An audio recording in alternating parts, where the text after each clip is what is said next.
Bonjour à tous, c'est les Cap. Aujourd'hui, nouvelle vidéo. Alors, on a une révélation de dingue de Zoé Sagan, a.k.a. Aurélien Poisson, dans l'émission de l'excellent Marcel D du Média en 4-4-2, que je salue bien évidemment lui et toute son équipe. Donc là, on a des révélations.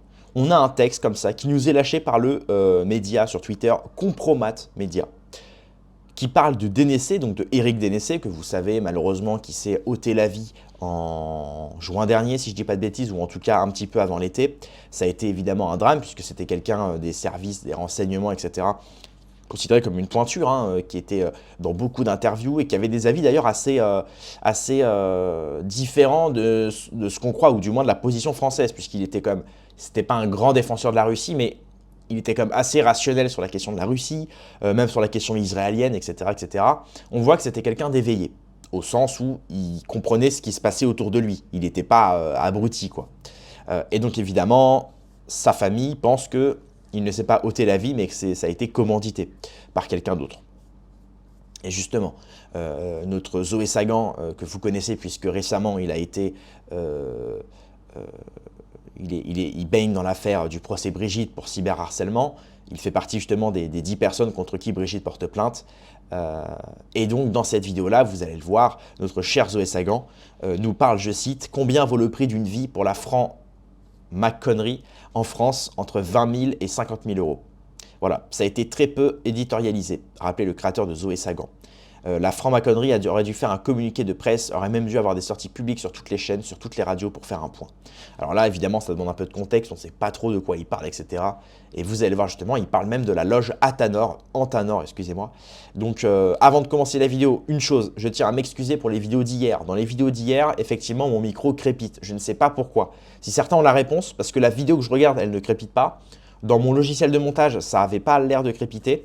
Alors, est-ce que c'est YouTube qui pirate un peu ma bande passante? Est-ce que c'est le Mossad qui est rentré dans mon micro? Je ne sais pas, je m'en excuse. Voilà, on essaye de faire au mieux à chaque fois. Deuxième chose, pour m'aider à faire grandir ma visibilité, parce que vous le savez, YouTube ne met pas forcément en recommandation ce genre de vidéos. Donc pour m'aider, il faut booster les vidéos. Et pour ce faire, il faut mettre un pouce en l'air, c'est purement gratuit. Il faut vous abonner à la chaîne YouTube et mettre la petite cloche pour être au courant de toutes les nouvelles sorties de vidéos. Et un petit commentaire positif. En ce moment, vous me régalez avec vos commentaires. Que des commentaires positifs, bien écrits, bien rédigés. Et même quand c'est des critiques, c'est pas méprisant. C'est dit avec gentillesse. Merci beaucoup, Cap ou Cap. Voilà, voilà. On peut commencer la vidéo. Regardez bien. Ce qui est très grave, c'est qu'à un certain degré, et on l'a vu avec Athanor, ils veulent pas vraiment qu'on... Ça a été très très peu éditorialisé. Il y a eu une série en 2 parties dans Vanity Fair, la cellule investigation de Radio France, 2 ou 3 papiers de fond dans le Paris, et ça a été complètement... Et ce qui est dément, c'est que je trouve que toute la franc-maçonnerie, pareil, aurait dû avoir un communiqué de presse, aurait même dû avoir des sorties publiques sur toutes les chaînes, sur toutes les radios, pour faire un point, quoi, en disant là, et les journalistes d'ailleurs qui étaient eux-mêmes francs-maçons, quand ils traitaient le sujet, ils disaient jamais, et je me souviens d'un papier, et Radio France et Vanity Fair, ils disaient jamais dans ma carrière journalistique, j'aurais cru écrire ça un jour. Parce que c'était quoi? En réalité, c'était comme si toi et moi, on avait un conflit de voisinage, en disant je veux m'en débarrasser, coup de fil 20 000, je connais un Lulu, et ils finissaient enterrés dans une forêt. Et quand tu regardes la liste des gens, parce que tous les gens listés ne sont pas sortis. Et moi, j'ai eu plusieurs contacts, comme je me suis largement intéressé à cette affaire, j'ai eu des contacts alternatifs qui m'ont dit contact machin et machin, qui ont aussi été ciblés. Et la nana, par exemple, la coach, qui était une nana qui a 50 ans, qui est coach en entreprise, qui n'a fait ni plus ni moins qu'être le concurrent d'un franc-maçon qui était dans cette loge des Hauts-de-Seine et qui a demandé d'éliminer pour 20 000 balles en liquide sa concurrente. Et par chance, la bagnole avec les 2 gars qui allaient la zigouiller se sont fait arrêter. Avant ça, tu as eu un type qui était un simple à côté de Clermont, qui était un simple syndicaliste. Le mec qui était à 2000 balles par mois. Il y en a un autre, c'était un petit pilote de rallye, mais pas Schumacher. Et donc, quand tu regardes la liste, c'était vraiment ce que les gens du quotidien, quoi. Et je me suis dit, attends. Là, on est dans le mainstream en train de dire aux Français qu'on a pu pendant X années abattre pour des fourchettes entre 20, parce que même ça soulève philosophiquement des questions intéressantes, combien vaut le prix d'une vie en France? Donc on peut tuer quelqu'un entre 20 et 50 cas. Donc avec 2 livrets A, tu liquides qui tu veux sans bruit. Ouais, c'est ça, exactement. Ça, C'est assez débilitant.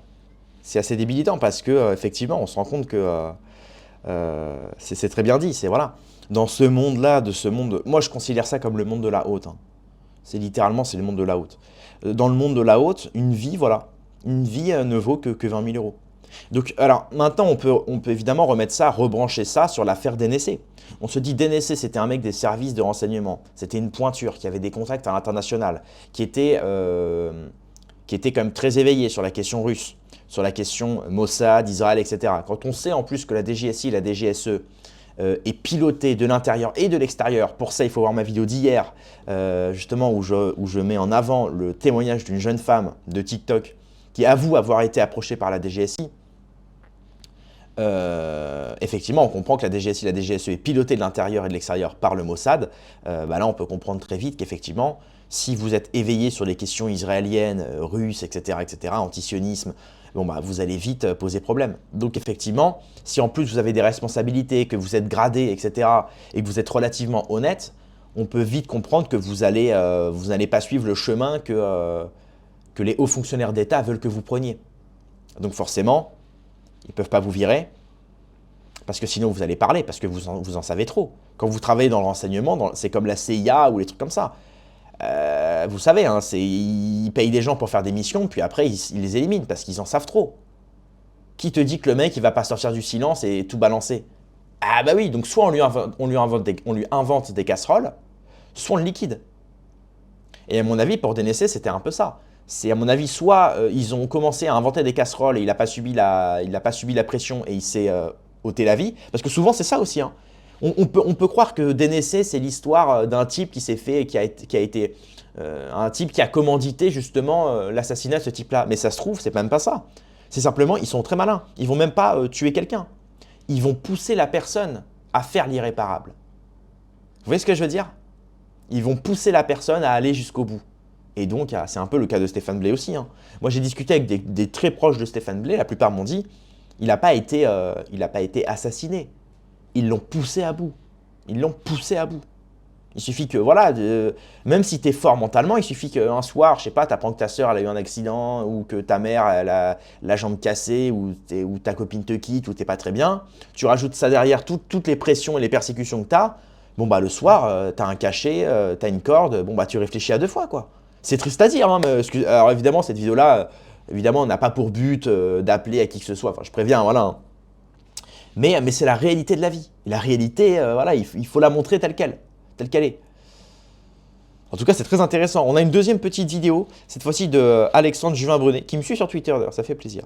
Vous allez le voir, il dit littéralement que la FM pilote tout et cadenasse tout en ce qui concerne les hautes fonctions de l'État français. Écoutez bien. Il y a une secte qui verrouille tout en France, qui verrouille toutes les têtes Alors par contre, j'ai pas les droits sur la musique. Vous êtes relou à mettre de la musique dont j'ai pas les droits, les mecs. De réseau et qui verrouille jusqu'aux forces armées.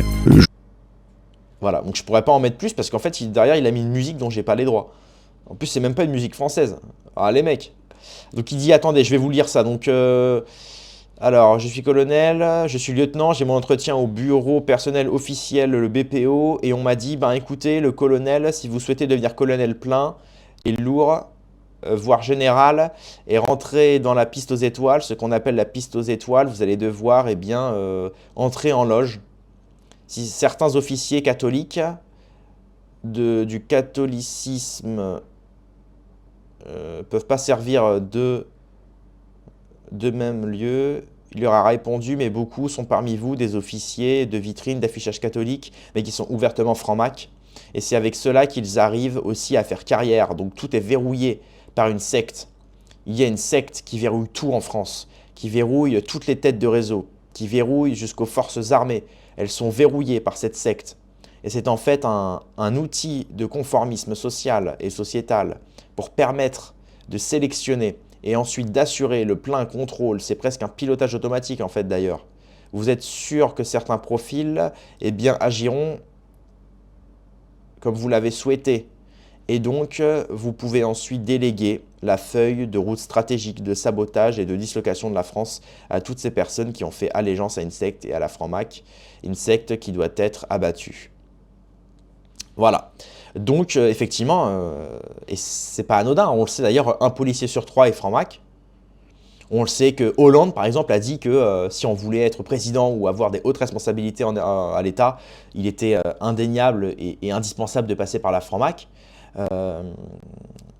Il y a énormément de politiciens qui y sont passés, il y a énormément de... Donc évidemment, comme ça, on se dit, bah oui, mais c'est juste un groupe de réflexion, Oui, mais c'est aussi des gens qui s'entraident, ça fait partie aussi du système de caste de France. Hein. Vous savez, le système de caste, de se regrouper, en fait, de redonner le pouvoir aux mêmes ou aux copains, quoi, et de ne pas donner le pouvoir démocratiquement à quelqu'un qui pourrait forcément remettre en place vos intérêts. Ah ben bien sûr, donc forcément, le mieux pour que le pouvoir se garde, c'est qu'il reste entre les mains de ceux qui sont adeptes d'une seule et même idéologie, pensée, courant de pensée, etc.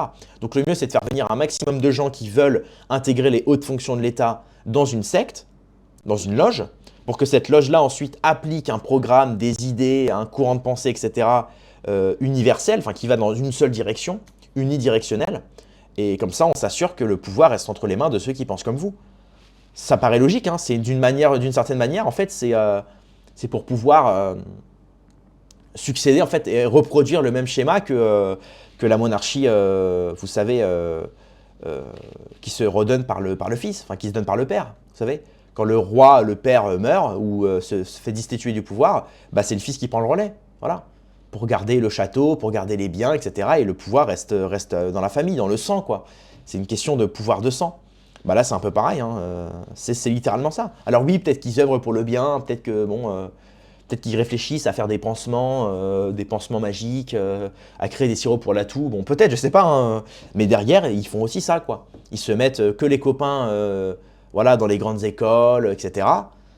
Et comme ça, ils sont sûrs que le pouvoir en France reste dans les mains de ceux qui ont les mêmes courants de pensée, qui traînent dans les mêmes dîners mondains parisiens, etc. C'est simple, voilà.